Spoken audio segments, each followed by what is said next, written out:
Hello mga ate o kuya, ayan o, for today's video, ayan, kasi mga araw na dito sa Vancouver, Canada. Ang trabaho natin ngayon, mag-inspection tayo dito mga machine dito, mga HVAC. Hey, Winjet TV, it's Kulas. I'm on Winjet TV. Oh my gosh, yes! It's the best thing ever! Hey, Winjet. Bye-bye. Take care. Subscribe, take care, be happy, share good vibes. Bye-bye. Kung gumagana na, ayan, tingnan natin. Ito, HVAC number 5. Okay yan. Tapos doon pa, may nag-leaking doon. Kaya tinilang natin para ayusin kung ano bang mga problema dito. Yan, ito, daming mga HVAC. Ayan, kailangan i-prepare na natin to kasi siyempre palapit na yung summer. Kailangan inspeksyonin na lahat. Ayan, ito nagli-leaking man eh. Ayan, ano? Ayan, dito tayo ngayon sa taas ng bubong para i-check ito lahat ng mga HVAC na to. Hopefully hindi gaano sira or walang damage sana. Ito lang ang problema nito is leaking, pero kailangan trabahuin natin. Yan. Kasi galing tayo ng snow. Yan o. Maraming nagtanong, baka magtanong kayo kung bakit may mga bato dito sa taas ng bubong. Tatanungin natin expert. Manny! Bakit may mga bato-bato dito sa bubong? Anong purpose nito? Para i-keep yung temperature na hindi masyadong malamig at saka hindi masyadong mainit. Ito ang purpose nito, mga bato-bato? Yung pala yung sa kabila, maganda yung cushion niya eh. Mayroong makapal na styrofoam. lalong bumigat yung ano. Hindi, kayang-kaya nito. Bali ng capacity ng bubong natin. Kasi sobrang bigat eh. May bato pa, may mga machine pa. Ilang machine kaya to? Marami yan. Ang dami. Ito bago to, di ba? Ito kasi manipis lang yan nilagay na po. Kaya pala. Ayan. Tinanong natin yung matagal na dito sa maintenance. Expert na siya. Yan pala. Ayan.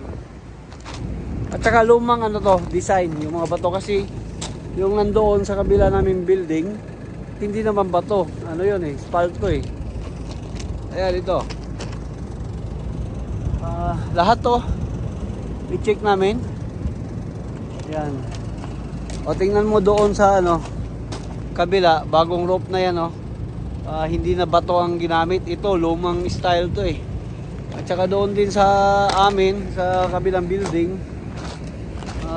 bagong palit yan eh. Parang 3 years pa, pero maganda na yung nilagay, hindi na yung mga bato-bato, hindi na luma ba. Ayan. Kailangan i-check namin to every 6 months. Nag-check kami dito. Lahat ito ang pinakamalaking building namin yan Yan, di ba? Yan. Diyan tayo papanik mamaya. Ito, dapat i-check to. Ayan, gumagana naman yung niya, yung heater niya gumagana, walang problema. Yun lang talaga ang may diferensya sa ngayon. Tapos ito medyo maingay lang. Ang kaingayan nito is yung takip niya nagbabibrate pero mahangin siya Ayan, kasi bagong repair yan eh. Ayan, di ba?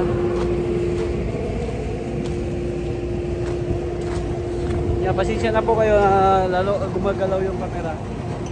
Ayan dito tayo. Ayan, di ba? Dati ito bato-bato. Binago na to nung mga 3 years ago. Ito na ang nilagay nila. Ito ang lumang design. Tsaka marami ding mga HVAC dito para sa aircon, kung during summer, kung during winter naman sa heater. Ayan.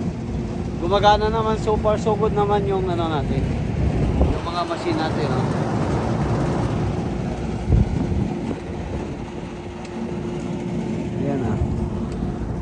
gumagana na sila, wala nang problema. Lahat doon, mamaya tingnan natin doon.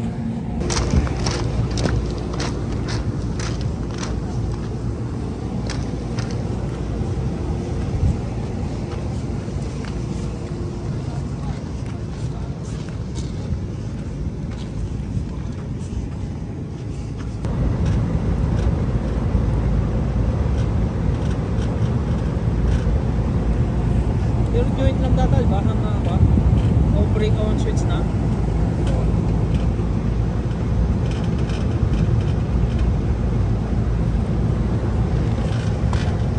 Yung supposed to be watertight pero nakakasta. Ito yung simulat lang.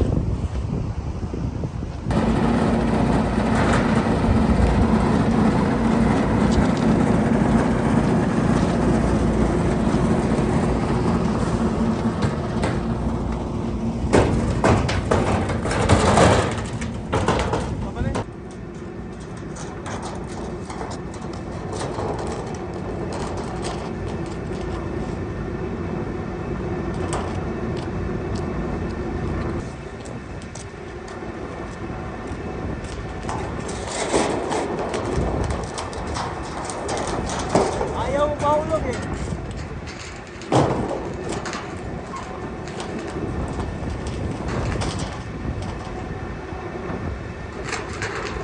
Hindi dito na. Wala.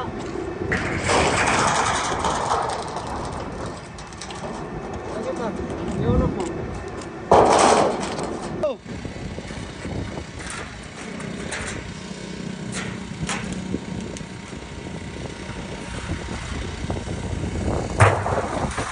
Isa pa.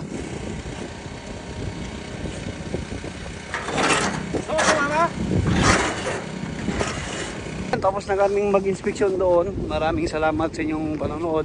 Bababa na kami doon, no? Hala. Sige. Diyan lang kayo. Bababa na kami. Maraming salamat. Bye-bye.